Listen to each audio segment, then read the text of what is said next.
શ્રીમદ ભગવદ્ ગીતા સાર જીવનની દરેક મુશ્કેલી અને દુઃખનું સચોટ સમાધાન. જીવન એક યાત્રા છે. આ યાત્રામાં સુખ છે, દુઃખ છે, સફળતા છે, નિષ્ફળતા છે અને સૌથી મહત્વની વાત પ્રશ્નો છે. દરેક વ્યક્તિ જીવનમાં ક્યારેક એવો સમય અનુભવે છે જ્યારે બધું મુશ્કેલ લાગે છે, મન તૂટી જાય છે અને કોઈ રસ્તો દેખાતો નથી. એવા સમયે એક જ ગ્રંથ છે જે આપણને સાચી દિશા બતાવે છે. શ્રીમદ ભગવદ્ ગીતા. ભગવાન શ્રીકૃષ્ણ દ્વારા અર્જુનને આપવામાં આવેલા ઉપદેશો માત્ર યુદ્ધ માટે નહોતા, પરંતુ જીવનના દરેક સંઘર્ષ માટે હતા. આજે આપણે સમજશું કે ગીતા આપણને કેવી રીતે દરેક મુશ્કેલીમાંથી બહાર લાવી શકે છે. જીવનની સમસ્યાઓનું મૂળ કારણ. ભગવદ્ ગીતા અનુસાર જીવનની સમસ્યાઓ બહારથી નથી આવતી, પરંતુ આપણા મનમાંથી જન્મે છે. અપેક્ષા, આસક્તિ, અહંકાર, ભય, આ બધું જ દુઃખનું મૂળ છે. જ્યારે આપણે વસ્તુઓને આપણા મન પ્રમાણે જોઈએ છીએ અને એવું નથી બનતું, ત્યારે દુઃખ શરૂ થાય છે. 1. કર્તવ્ય કરો, ફળની ચિંતા છોડો. ગીતાનો સૌથી મહત્વનો ઉપદેશ. કર્મણ્યેવાધિકારસ્તે મા ફલેષુ કદાચન. અર્થ: તમારું અધિકાર માત્ર કર્મ પર છે, ફળ પર નહીં. ઘણો વખત આપણે ફળ વિશે વિચારીને તણાવમાં આવી જઈએ છીએ, પરંતુ જ્યારે આપણે માત્ર કર્મ પર ધ્યાન આપીએ છીએ ત્યારે મન શાંત રહે છે. 2. મનને કાબૂમાં રાખો. મન જ સુખ અને દુઃખનું કારણ છે.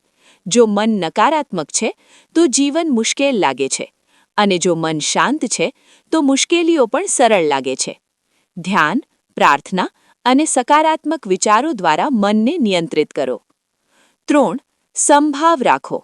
જીવનમાં સુખ અને દુઃખ બંને આવે છે. ગીતા શીખવે છે, સુખ દુઃખે સમે કૃત્વા. અર્થ: સુખ અને દુઃખમાં સમ રહો. જો તમે બંને પરિસ્થિતિમાં સ્થિર રહેશો તો જીવનમાં શાંતિ આવશે. 4. આત્મજ્ઞાન મેળવો. ગીતા કહે છે કે આપણે શરીર નથી, અમે આત્મા છીએ. ન જાયતે મ્રિયતે વા કદાચિત. આત્મા ક્યારેય મરતી નથી.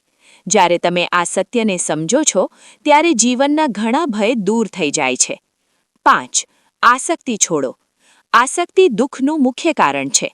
જ્યારે આપણે કોઈ વસ્તુ કે વ્યક્તિ સાથે ખૂબ જોડાઈ જઈએ છીએ ત્યારે તેની વિના દુઃખ થાય છે. પ્રેમ કરો, પરંતુ આસક્તિ રાખશો નહીં. 6. ભગવાન પર વિશ્વાસ રાખો. ગીતા કહે છે, સર્વધર્માન પરિત્યજ્ય મામેકમ શરણમ વ્રજ. અર્થ: ભગવાનની શરણમાં આવો. જ્યારે તમે ભગવાન પર વિશ્વાસ રાખો છો ત્યારે ભય અને તણાવ દૂર થાય છે. 7. હિંમત રાખો.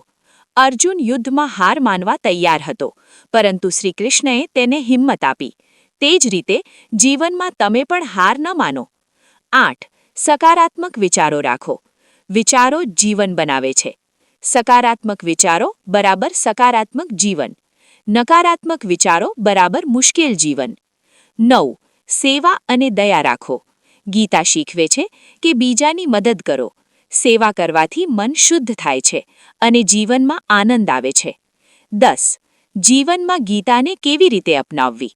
રોજ ભગવાનનું સ્મરણ કરો, ધ્યાન અને પ્રાર્થના કરો, સકારાત્મક વિચારો રાખો, પોતાના કર્તવ્ય પર ધ્યાન આપો, ગુસ્સો અને અહંકાર છોડો. ગીતા અનુસરવાના લાભ. મનમાં શાંતિ, તણાવ ઓછો, આત્મવિશ્વાસ વધે, સંબંધો મજબૂત બને, જીવનમાં સફળતા મળે. એક પ્રેરણાદાયક સંદેશ. એક માણસ જીવનથી પરેશાન હતો. તેને લાગતું હતું કે બધું ખત્મ થઈ ગયું છે. તે ગીતા વાંચવા લાગ્યો. ધીમે ધીમે તેને સમજાયું કે સમસ્યાઓ બહાર નથી, તેના વિચારોમાં છે. જ્યારે તેણે પોતાના વિચારો બદલ્યા ત્યારે તેનું જીવન બદલાઈ ગયું. જીવનમાં કેટલીય મુશ્કેલીઓ આવે, કેટલુંય દુઃખ મળે, પણ ગીતા આપણને શીખવે છે કે દરેક સમસ્યાનો ઉકેલ છે. જો તમે ગીતાના ઉપદેશોને જીવનમાં ઉતારશો તો કોઈ પણ મુશ્કેલી તમને લાંબા સમય સુધી રોકી નહીં શકે. હંમેશા યાદ રાખો, શ્રીકૃષ્ણનો માર્ગ બરાબર શાંતિ, શક્તિ અને સફળતા મળે છે. જો તમને આ વિડિયો ગમે તો લાઇક, અને ચેનલને સબસ્ક્રાઇબ કરો. બેલ આઇકન દબાવો. તમારા મિત્રો અને પરિવાર સાથે જરૂર